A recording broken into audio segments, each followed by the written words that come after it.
Hey, what's up you guys? How you doing? My name is Kylie. If this is your first time here, welcome to the channel. This is something that I've been wanting to do for a while, and I finally felt like I had amassed enough of like a diverse audience to do it. So as you saw by the title, I am reacting to all of your unpopular horror movie opinions. I posted both to my community tab and to my Instagram asking you guys for all of your unpopular opinions, but I got so many, like I think I got about 300 something responses, so I'm definitely not gonna get to all of them. I apologize, but I think I might break this up into two parts. But I do want to look at and address as many of these as possible because it's a really fun topic to cover. And throughout this video, I'm gonna do it kind of in the style of D'Angelo Wallace, and what he does is like he responds to it and he says, here's where you're right, or here's how you're wrong. None of you guys are actually right or wrong. Well, okay, it depends on how you approach the topic. You could be right about some things. It depends if you're only expressing an opinion or like something logistic, but I'm gonna do it in that style. But just know that you're not right or wrong because opinions can't be right or wrong. If they were, then they would be facts, not opinions. So just know that I'm not actually telling you that you're wrong if I disagree with you, and this is just for fun. Rob Zombie's Halloween films are the best remakes to come from the remake era.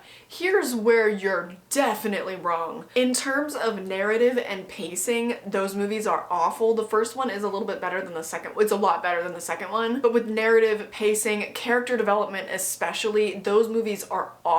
Whereas you look at like the Texas Chainsaw Massacre remake or the Child's Play remake, which admittedly I didn't really like the Child's Play remake because the acting just did not do it for me, but it was a well-made film. It 2017, The Invisible Man, movies like that are just like made infinitely better than any of Rob Zombie's movies, I'm sorry. Unless you're only talking about like major franchises, like you're talking about Friday the 13th and Nightmare on Elm Street, then an argument could be made for that because all of those remakes are bad. So if you're only comparing it to those types of movies, then I guess I understand this opinion. It Chapter 2 is an okay movie, has its mistakes, but I love the acting and the scares. Here's where you're right. I think It Chapter 2 honestly might be my favorite of the It movies, and it's not because it's the most well-made, because the pacing is certainly awful, and I still to this day like can't get myself to watch the opening scene. It's just too brutal for me. But the acting really sold me on it. I think that Bill Hader especially is just amazing in that movie. I'm also a huge fan of James McAvoy. I think he did all right in that movie as well. So if you really liked It Chapter 2, you're not alone. While The Lighthouse did show that Robert Pattinson is a great actor when not a boring, sparkly vampire. Okay, first of all, before I finish this, here's where you're wrong. Do you realize how hard it would be to play Edward Cullen? Do you realize how much skill it took to take that role seriously? It would be really, really hard to think of another actor that could embody Edward Cullen. He played him to a T. If you've read the books, he played him perfectly. That takes skill, okay? So that's where you're wrong immediately. I still found it to be a boring, pretentious art film. Here's where you're right, because I think that had The Lighthouse been trying to say something or been trying to tell a story, it would have been a good film. As is, all it was trying to do, I think, was be really weird and like be, yeah, pretentious. But I'm a fan of Robert Eggers,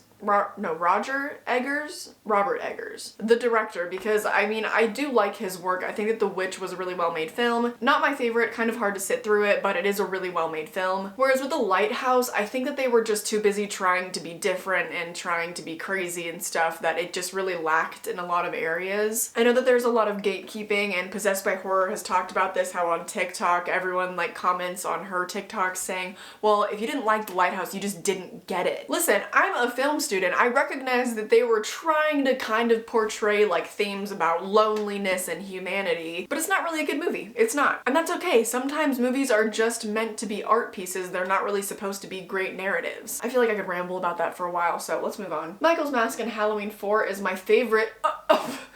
And one of the best looking since the original. Sure, in certain shots it looks terrible, but in the majority of the movie, especially the beginning, I think it looks great. Oh, my friend. Here's where you're wrong. That mask is awful. It looks like a porcelain doll head. It has no shape to it. And typically round, smooth things are not scary. That's why if you look at the character design of most villains and stuff, they incorporate shapes like triangles and stars and things like that that are pointy, spiky. That doesn't necessarily apply to Michael because he's just like a person, but still, like I don't appreciate the fact that his head looks like a light bulb. It's not scary to me. Social commentary has every right to be in horror. Many older horror movies had social and political commentary and are loved. I don't know why people throw a fit when modern horror movies decide to do the same. That's facts, and I think that a lot of people don't even recognize how much social commentary is embedded in some of their favorite films. I think the people that typically get mad about it are people that prefer to be spoon-fed the plot, you know, typically slasher fans, or, you know, people are just really into capitalism or being racist. They don't like being told that their views are wrong. Sorry, that's my garage. Hereditary is really overrated, and I don't think it's one of the best horror films. Here's where you're wrong. I feel like people too often use the word overrated when really you just mean everybody liked it and you didn't. Something being overrated means that it's valued too highly for what it is. And with Hereditary, like, it really is one of the best horror movies to come out in the last couple of years, like purely from a filmmaking standpoint, from like the acting to kind of how the narrative and all the metaphors tie in together at the end, to like the cinematography and the color palette. So much energy went into also like the production design. Just everything about that movie was actually really well done. So the word you're looking for is not overrated. I have a really unpopular opinion. I believe that A24 horror movies are overrated. I just think they get overhyped and I just can't get into them. Yeah, same thing. Here's where you're wrong. I think you're using overrated in a very loose way. Just say that you're not into art movies. Like, just say that. I also don't think that's an unpopular opinion. A lot of people don't like art horror movies. A lot of people don't like A24 because sometimes, like, if you're not of an art background, you're not of a filmmaking background, some movies just aren't really gonna be your cup of tea. You just won't like them. And that's okay. I'm also not trying to say that, like, you have to be from an art background to enjoy them, because, like, that would be exclusionary. And, like, I would agree that there is something to be said that, like, you have to have a more developed understanding of film to enjoy something. I think that kind of says something about your film, that it's like,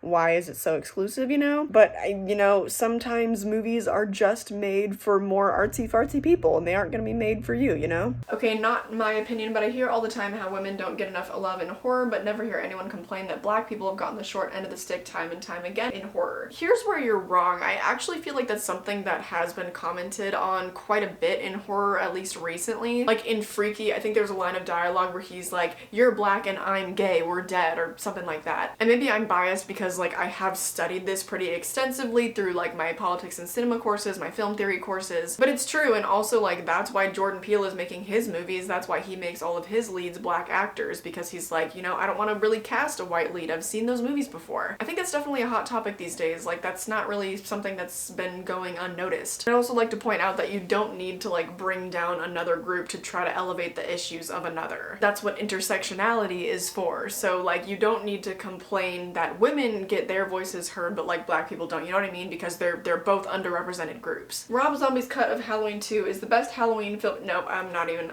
gonna finish reading that. The remake of Carrie was terrible. Yeah, that's not really unpopular. I think we all know that. Although I haven't watched it in a really long time. That came out like 8 years ago. The Texas Chainsaw Massacre remake is better than the original Texas Chainsaw Massacre. Here's where you're right. Cinematography is a little bit arguable because it was amazing in the original, but in the remake they had a lot better lighting and things like that to make it better. Better character development for sure.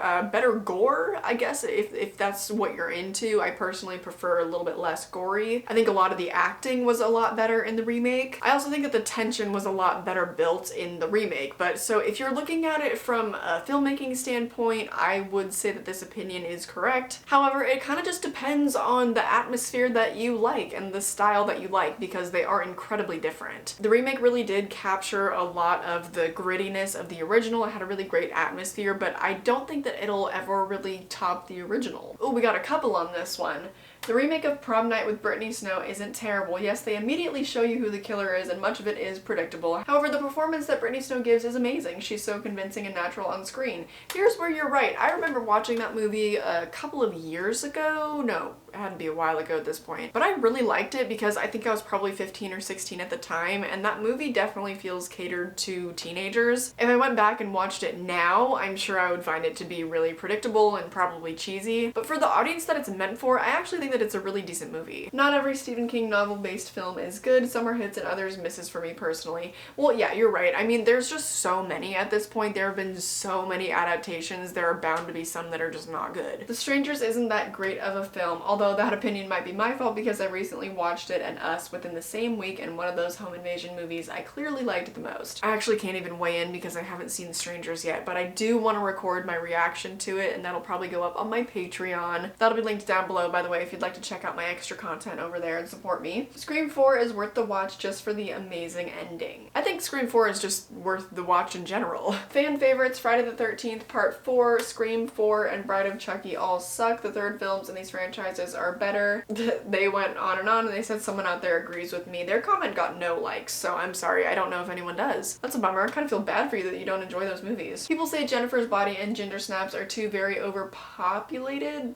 creature features. Do you mean overrated? I beg to differ. I think that they are two of the most stylish, underrated creature features that were way ahead of their times. Yeah, that's facts about Jennifer's Body. I didn't really personally love it as a movie. I thought that it definitely had some issues, but I do really like the social commentary that was made in the movie. I think it was a job well done. There just were too many issues with like the pacing and things for me that I really didn't like. But for what it is, I recognize that it is like a very good progressive film. Ginger Snaps I haven't seen. That's been on my list for a long time. Freddy's Revenge is the best Elm Street film. Alien 3 is a great movie to end the franchise, and Friday the 13th: A New Beginning is a blast. Here's where you're right. I think that Freddy's Revenge is probably one of the most well-made Nightmare on Elm Street movies. I don't like the lead actress. I think that she kind of like brings the whole thing down for me. But thematically, it's certainly the most interesting. I think that the special effects look amazing. I think it's Robert Englund's best performance. But as a whole, I just don't really enjoy that one. Alien 3, I just like hated that movie. I didn't really find anything enjoyable about it. But A New Beginning is a Friday the 13th movie that I thought was really clever. I like that they tried something different instead of just repeating the same cycle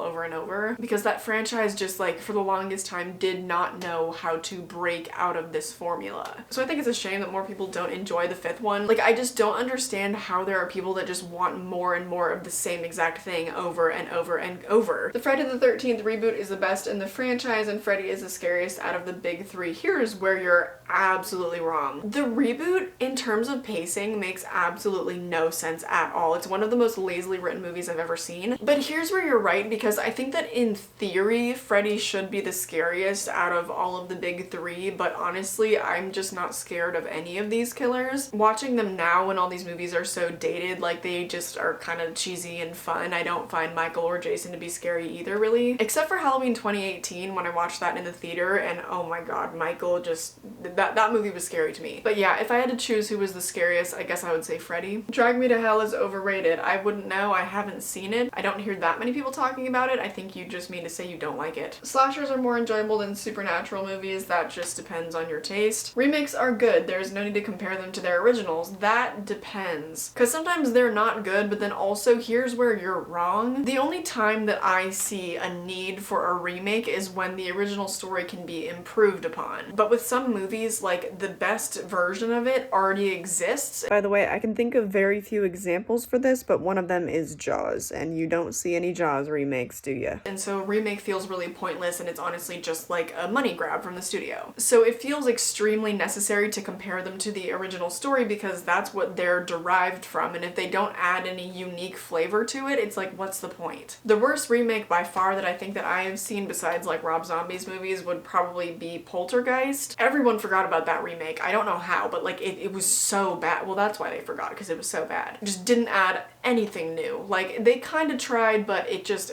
honestly like was such a rushed ripoff. Like you could tell. The only truly brilliant Elm Street movies are 1 and 2. Part 4 is the worst of the lot. Here's where you're wrong. I recommend that you watch the documentaries of the behind the scenes of making Part 4, because I think that you would just be blown away at the amount of artistry that went into going into those practical effects. It took a ton, like a shit ton of creativity to pull that off. So to say that Part 4 is not brilliant simply because it's not one of your favorites is pretty unfair. Okay, fine, I'll admit it for you, thanks. The Halloween 5 mask is so menacing to me, I love it on its own.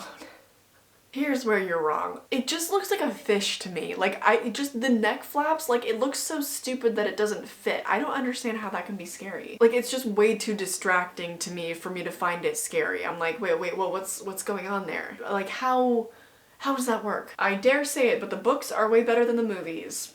What books? What movies? You didn't specify. This is normally true though, because usually movies can't really do half the things you can do inside your brain, at least in terms of imagination and acting and like who you see when you read the books. So that's kind of unfair, but like I get what you're saying, kind of. Hereditary is one of the worst movies I've seen. Yeah, that's not really an unpopular opinion, but also like just say you didn't like it because it's not a bad movie. It's like, it's just unfair to say it's one of the worst movies you've seen. The Texas Chainsaw remake is the only film in the franchise franchise I liked and actually made me feel a bit terrified as soon as the credits roll. That's fair, honestly, that's fair. That whole franchise is such a mess, and I can understand why people don't like the original. It is pretty dated at this point. I still enjoy it, but like I can get why you would prefer the remake or, you know, whatever. The Witch is terrible. No, you just didn't like it. I don't like opinions like that because you're not giving me anything to go on. Like, point out something about the movie that was terribly done. Like, was it the acting? Was it the cinematography? Whatever. Because like for The Witch, arguably all those things were well done in that movie. So just say you don't like it. I didn't really like it, but like I enjoyed it cinematically for, you know, how well made it was. Just word your opinions better. A lot of people saying they don't like politics in horror just mean they don't like seeing politics they disagree with. Misogyny is pervasive in the horror community, so an influx of movies critiquing that has ironically triggered a lot of horror fans. Black Christmas was pretty crap, but most people hated it for having the audacity to openly discuss issues that are far more real to women than any slasher scenario. Yeah, I couldn't really say it much better myself. The horror community is full of misogynists. I have learned that. I have muted many of them on my channel. That's pretty much exactly what I was trying to say earlier. Like, people don't like having their views challenged. Not a fan of The Babadook, not Scary and the Kid, and it drove me crazy and ruined the experience. Same. I haven't revisited that movie since it came out. I tried to watch it like 6 years ago or something, and I turned it off like when I only had 20 minutes left in the movie because I couldn't do it anymore. Ari Aster's films aren't that good. Okay. These aren't unpopular opinions, but like you have to understand that like what Ari Aster is making is a more elevated form of horror. It's not going to be for everybody. The reason why he is so praised, especially in like more mainstream circles of critics and stuff, is because his movies are brilliant. Like the cinematography is amazing, the acting is amazing, like all the metaphors and stuff and the imagery he uses are amazing, but they're only for people that enjoy that kind of stuff and enjoy dissecting and like, you know, having to figure things out and thinking about it for themselves. And that's okay. It's okay to not enjoy those things. Like you shouldn't feel bad for not enjoying that or be like, oh, well you like it just because you're pretentious. It's okay if you just like slashers or you just like really easy to consume plots. Because you say like Midsommar is a more boring version of The Wicker Man. No. Midsommar was a relationship drama and it was commenting on feminine issues. The Wicker Man is doing nothing of the sort. I think I'm gonna end on this next one. Halloween is an average at best horror movie, boring at times and loaded with continuity problems. Real quick, here's where you're wrong. So I think with the continuity issues, I think that can basically be chalked up to the fact that Michael Myers is supposed to be the boogeyman because he kind of just pops up at random places and you're like, how did he, wait, what? But fair enough. It hasn't aged the best. I can see why you find it boring. The Exorcist is the most overrated movie of all time. Okay, here somebody has used this word correctly. I respect the history of The Exorcist for what it did in theaters. Like I can understand why that would linger and why this was a praised film because it was like pretty much the first of its kind. It was the first to kind of gain that sort of reaction from audiences. Well, one of the first, I guess. But looking at it today, from like today's filmmaking standards, which some people are like, well, you can't look at things from today's standards. You have to look at it from back then. It's like, why? This is 2021. This is where we live now. Looking at it from today's standards, a lot of the acting in that movie is subpar. The pacing is terrible. That movie is way too long. They could have trimmed out so many things to make it a much more compelling story. For instance, the beginning, just why? Why did we need to see the, whatever. The audio in that movie, the audio design, terrible. And a lot of the horror elements, frankly, I just think are stupid. Like she just pees on a carpet. Okay. I honestly think that the only reason why we're still talking about it today is because it was so shocking for the time. Because this like 12-year-old girl was doing all this inappropriate stuff and because people like fainted or threw up in the theaters or whatever, but that was 1974. Like, if that movie came out today, it would be crapped all over. People would be like, what? Who made this? Why is it made so awfully? Why are the practical effects so bad? They literally just slammed her against a bed and called it a day? We're taught, like, as aspiring filmmakers and stuff, we are taught X, Y, and Z are dated. Like, from this movie, don't do these things. And The Exorcist is one of them. It's a dated movie. I don't personally enjoy it. Like, if you still enjoy it, that's fine. That's your opinion. But from a filmmaking standard, it is 100% an overrated movie. And that is the first time I've seen that word be used correctly today. But that's gonna do it for my reactions to your unpopular opinions. I know that there was more in that comment, but I've been filming for like an hour now. But I'm gonna wrap it up here. If you'd like to see some more content from me, then my Patreon will be linked down below, as well as my vlog channel, and I post over there pretty frequently. I post a lot of polls to Instagram to try to engage with you guys, so definitely go over there and see what's happening. But once again, just want to reiterate that you guys are all entitled to all of your opinions. Anyone is allowed to enjoy horror in any way that they choose. I hope that you enjoyed this video, and I hope I catch you in the next one. Bye!